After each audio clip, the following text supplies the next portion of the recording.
Hello guys, welcome to my blog. তো আজকে আমি একটা চানা মশলা বানাবো, একটু আলাদা রকম। চলো তোমাদেরকে দেখাই কিভাবে বানাচ্ছি। আজকে আমি যে কাবলি ছোলাটা রান্না করতে যাচ্ছি সেটা কিন্তু আজ একদম আলাদাভাবে রান্না করব। কারণ এর আগে যখনই রান্না করেছি আমি সবসময় আদা রসুন বাটা ইউজ করি।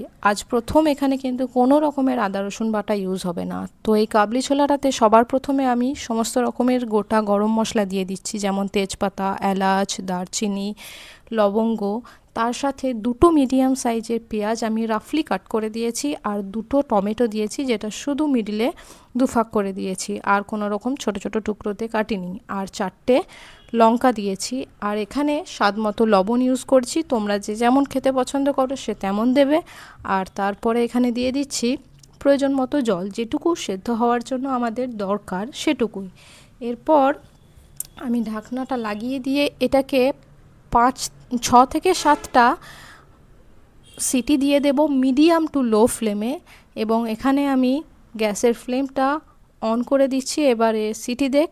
আর অন্যদিকে আমি চলে যাচ্ছি এর আর একটা ইনগ্রিডিয়েন্টস রেডি করার জন্য। তো এখানে আমি নিয়ে নিয়েছি 2 কাপ জল। এই 2 কাপ জলে আমি 2 চামচ চা পাতা ইউজ করব, এবং সেটাকে ফুটিয়ে ফুটিয়ে 1 কাপে নিয়ে আসব।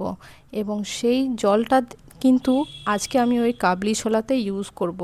তারপরে তোমরা দেখবে শেষে যে এটা ঠিক কেমন হচ্ছে। তো এখানে আমি 2 কাপ জল থেকে 1 কাপ জলে এটাকে করে নিয়েছি। আর তারপরে এদিকে ঢাকনাটা খুলে দেখলাম যে এটা একদম সেদ্ধ হয়ে গেছে। তারপরে দেখো টমেটোর খোসাগুলোকে আমি এখান থেকে তুলে নিচ্ছি। আর গোটা যে গরম মশলাগুলো রয়েছে এর যা কাজ ছিল সেটা হয়ে গেছে, এদেরকে আর লাগবে না, তাই এদেরকে সব তুলে ফেলে দিয়েছি।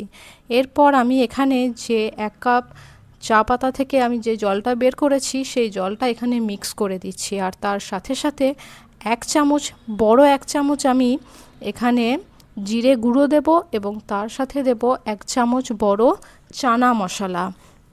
তোমরা যে কোম্পানিরই খেতে পছন্দ করো বা তোমাদের বাড়িতে যা অ্যাভেলেবেল আছে তোমরা সেটা ইউজ করতে পারো। এবং দেখো এখানে কিন্তু ভালোভাবে এটা ফুটছে চা পাতার জলটা। অ্যাকচুয়ালি আমরা যেমন সকালে ঘুম থেকে উঠেই যে চা খাই এবং ফ্রেশ ফিল করি, আজ ঠিক আমি এর সাথে সেই কাজটাই করেছি। একে একটু চা খাইয়ে আরও সুন্দর এর টেস্ট আমি আনতে চাইছি। তো এখানে আমি খাবার সোডা দিয়ে দিয়েছি, কিন্তু গ্যাসের ফ্লেমটা বন্ধ করতেই ভুলে গেছিলাম। তোমরা যখনই করবে গ্যাসের ফ্লেমটা অফ করে দেবে।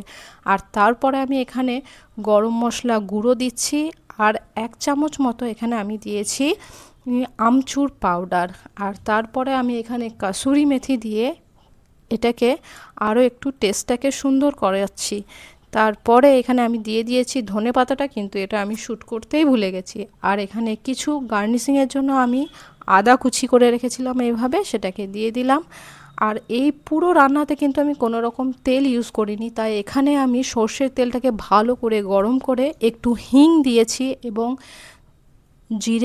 গোটা জিরে দিয়ে, আর অল্প 1 চামচ মতো হলুদ আর একটু লঙ্কা গুঁড়ো দিয়ে এটাকে তড়কা দেব।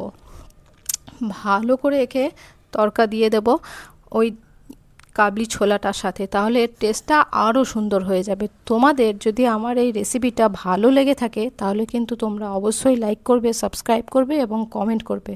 এবং এই তড়কাটা দেওয়ার সাথে সাথে কিন্তু ঢাকনা দিয়ে ঢেকে দেবে, তাহলে দেখবে কত সুন্দর টেস্ট ওর ভিতরে আরও চলে যাচ্ছে। দেখো আমার রান্না কিন্তু একদম কমপ্লিট হয়ে গেছে। যদি এই রান্নাটি তোমাদের ভালো লাগে তাহলে তোমরা অবশ্যই লাইক করো। আর এই দেখো খাওয়ার জন্য একদম রেডি। আজকে রাতে আমি এটা পরোটা দিয়েই পরিবেশন করব।